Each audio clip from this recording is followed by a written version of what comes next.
Hey everyone, welcome back to my channel. So today we'll be talking about obviously the RAV4 Prime behind me, who actually needs a wash.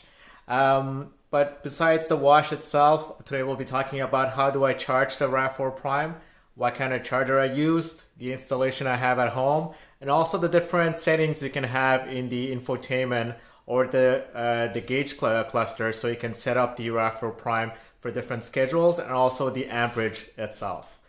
So before we start, I just want to thank everyone who's been actually watching my channel and subscribing and actually writing all the comments. So thank you very much. So if you do like my videos and if you do like my channel, don't forget to like and subscribe below. So let's get to it. So the charger I use to charge my RAV4 Prime at home is a level 2 charger, which is the Grizzly charger made in Ontario, Canada. Why I chose the charger itself is very easy. I wanted the fastest charger there. It's like that could charge at least a car in 2.5 hours. Contrary to the US, all the Canadian models do come with the onboard charger with 6.6 kilowatt. So that means no matter which trim you have, you'll be able to charge the RAV4 Prime in 2.5 hours with the level 2 charger. And why I went with the level 2 charger is pretty much with the level 1 charger, you do get the charge in 12 hours. So that means, let's say you go to work, you come back, you charge your car.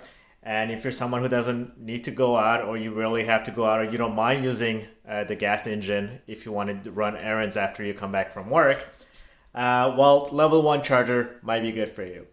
But in my case, my wife takes this car to work every single day. So when she comes back, we might have maybe 5 or 10 kilometers in winter.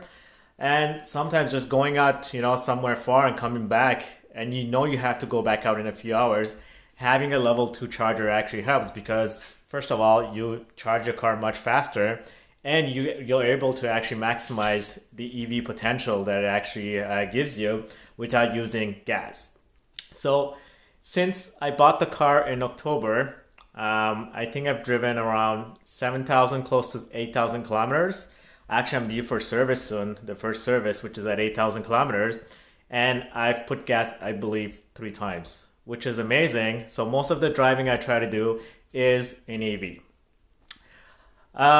As for the charger itself, I'm going to show you how the installation is done at home. And yeah, let's get to it. So as you can see here, I am inside my garage. The charger is right here near the car. So I installed the charger here because the port to charge the car is on the right side, so passenger side of the vehicle. So the installation was fairly easy. I had to make it done by an electrician here in Quebec. So my breaker box is right here. So he installed a 60 breaker here, and he passed the Romex wire here all the way here to a 1450 plug. So as you can see here, 1450, that's the one I chose because that's the charger I also ordered, the 1450 charger, which is pretty much the standard for most of the chargers here. And since it's a Grizzly charger which can do up to 40 amperes, although the card is only 32 amperes, I wanted to future-proof my installation. So this wire here is capable of doing up to 40 amperes. So I believe it's a gauge 6 wire, hence why I have a 60 breaker here instead of a 41. As for the actual charging cable, as you can see, I looped it here. I attached the handle here. Very easy, this one. So you don't even have to look. Just plug it out, plug it back in. You barely have to look, and it just locks by itself. So that's the installation in the house. So if I want to charge the car, the Grizzly is always on a blue light when it's not charging. All I have to do is open the port. Put this here, take the charger, and charge it. And you're gonna see the little the green light and the lock here that usually locks up. And the Grizzly charger goes from blue to blinking green. And when it's done charging, this green light becomes solid green, and that's when you know it's done charging. So the charging time is 2.5 hours. Don't be mistaken by Toyota's gauge cluster where it tells you it's going to take 3.5 hours, or even in the app, sometimes it tells you it's going to take 3.5, even 4 hours. The charging time with a level 2 charger and a 6.6 kilowatt hour onboard charger, which is for all the Canadian models, will take not more than 2.5 hours. So that's pretty much it for the charging. Let's go inside and I'll show you a little bit of what the settings are. So inside the gauge cluster, as you can see, you have the option of actually changing the amperages to charge. So you have different options here. I usually leave it at max, which gives the possibility of charging at 32 amperes. And you also have the possibility of putting scheduling for your chargers.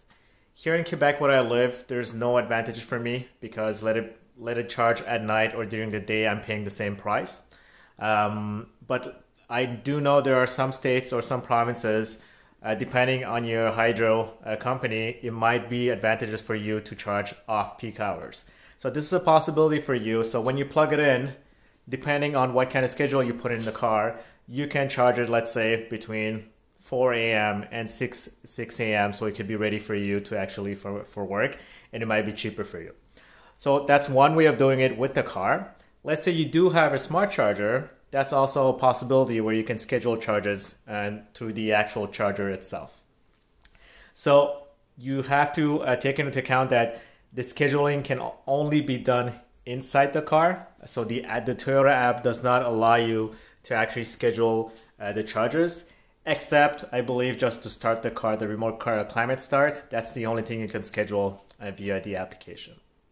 In the gauge cluster, you also have the option of choosing the different lock options for the car. So you can have it always locked, automatically unlock, and lock, or always unlocked. So that's really practical when your car is done charging and the lock just disengages and you don't even have to unlock the car, and you can just take the charger out. And you also have the option of turning on or off your battery heater and your battery cooler. So that's really useful. You want your battery at a perfect temperature to actually be used. So if your car is parked outside and it's really cold, the battery heater will help you out. And the same thing for the summer times, or when it's too hot, it will cool down your battery when necessary. So as I mentioned before, I did get the Grizzly charger. Why did I choose this one over the other ones? Well, first of all, I didn't need all these smart Wi-Fi systems that other chargers actually give you. I didn't need to know exactly how much charge I was at, or how much electricity I'm using. So that wasn't really important for me. I just needed the fast charger and something that was, with a good cable, a quality cable, in the event that, let's say I do bring this charger outside, it won't get rigid. So I've heard a lot of stories of other chargers where the cable just gets too stiff and you can actually bend it to charge your car. And also a charger that's portable. So let's say currently I only own one house, but let's say I have another house or another chalet where I actually want to be able to bring my charger. I wanted something that was portable. So that's why I initially chose the Grizzly charger. Would I change my choice now? I don't think so. I really don't think so, because I've been using this car for 5 months. I have not found a reason why I needed the smart charger. Maybe eventually, where I will have a second EV car, would be nice to have the smart charging capabilities where the chargers can share the same line. So that means charging the RAV4 Prime while another car is plugged in, and actually sharing the same, electricity on the same line. Another advantage to getting a level 2 charger is also the preheating part of your car. Here in Canada, we get really cold winters, so we do need to preheat the car. So by having it plugged in the charger actually helps not to lose the EV range. So by turning on your car, turning on the climate control, preheating the car before going to work while being plugged in, it actually charges the battery as well. So for you, it's much easier versus when you plugged in on a level 1 charger, where it actually consumes more battery to actually heat the car than the car can actually, the charger can actually provide. So level 2 charger is a must for that. That's my opinion. But like I said, it's not a necessity. If you're good with the level 1 charger, it can work too. But like I said, it will take much more time for you to charge your car. So this is the level 1 charger that comes with the RAV4 Prime. As you can see, this is a standard plug for the US and the Canadian plugs. So this is the one you can put on your regular plug here. So as you can see here, these ones, you do need to support this. So this one cannot be hanging on the wall. So you need to get some kind of support so it doesn't put too much pressure on this one here. And also, as some people mentioned, this one is actually a universal charger. So they send the same one whether you're in Europe and Asia or even Canada. The only thing Toyota changes is this part here. So this charger, although it's not written that it can do 240, it is capable of doing 240. So the only thing Toyota changes is this tiny little part here that comes off, so they can change the right adapter for the right country. So like I mentioned, this charger is pretty good for whoever that don't need the fast charging. So this will charge your RAV4 Prime from 0 to 100% in roughly 12 hours. So same kind of connector, the J1772 connector, standard connector for all cars. And this is the one that's going to go into your charger.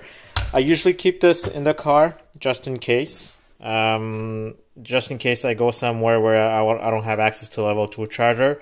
But I've been using less and less because I have the level 2 right here. That's it, everyone. So that was like a really quick video on what kind of charger I have. If you do like my videos, like I mentioned before, please do like and subscribe to my channel. If you do have any other suggestions of videos I should be doing, please write them below in the comment section.